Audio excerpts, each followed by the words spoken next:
Hey guys, today we are going to practice a few skills that you can use when taking a standardized test, but specifically the ACT, because we are going to start doing ACT practice throughout the rest of the year. So, a few things that I want you to be aware of when taking the English test within the ACT are three strategies that you can use. So, the first strategy that you want to consider is not always, but sometimes the simplest, the most concise, or the shortest answer in the English ACT is the correct answer. Because often with writing, things that are the simplest and the most concise are the correct answers. So, that is one skill to use. The next is to plug in the answer choices into what is underlined. So let's look at this first question. My family is part of the Miami tribe, a Native American people with strong ties to territory in present day Ohio, Indiana, and Illinois. So, what you want to do is look at each one of the answer choices and plug that into the underlined portion, being aware of how you read the underlined portion based upon the punctuation that's given. So you all know that when you see a comma, you can use that as a time to pause within a sentence. So looking at the no change answer choice, let's read this aloud, only pausing when there is a comma. My family is part of the Miami tribe of Native American people with strong ties to territory in present day Ohio, Indiana, and Illinois. Now, when reading that, it seems as if there should be another pause because a Native American people seems like it's an additional thought. So we want to look at all of the answer choices and see which one makes the most sense. Now, no change did not seem as if that sounded right. So let's look at the others. Using answer choice B. My family is part of the Miami tribe, a Native American people with strong ties to territory in present day Ohio, Indiana, and Illinois. So pausing right in between tribe and people does not seem to be correct either.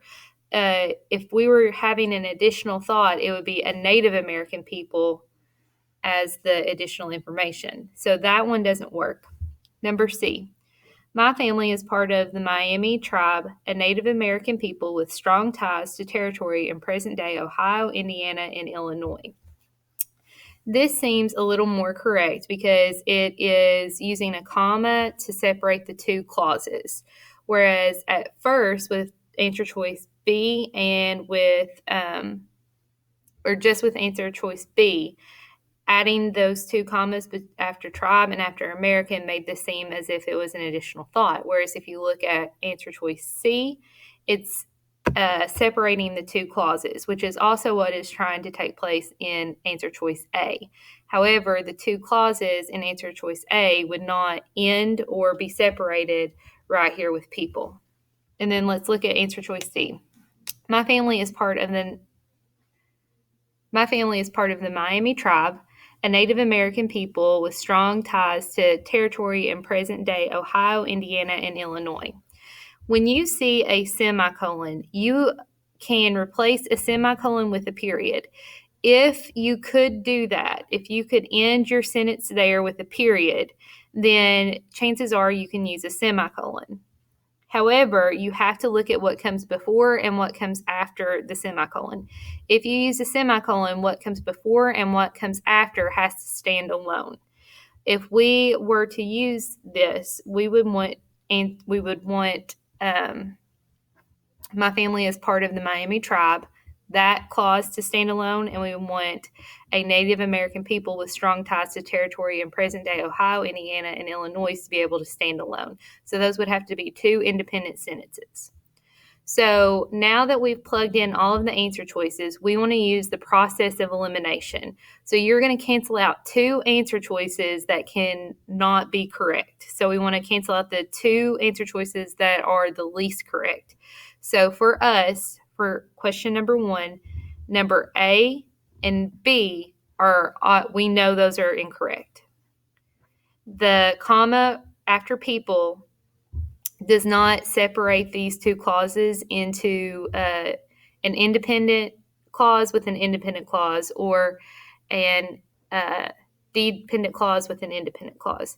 So we know no change is correct. If we were to do B, a Native American, that portion of the sentence would act as an additional thought. And a Native American cannot stand alone, and it's not a complete additional thought. So we're between C and D. Now, my family is part of the Miami tribe. That part of that sentence could stand alone, but what comes after that is dependent on the first part of the sentence. So D is incorrect, so C is your correct answer. So again, this is an example of using 3 different strategies, choosing the answer choice that is the most simplest, shortest, or most concise, and plugging the answer choices in and using the process of elimination.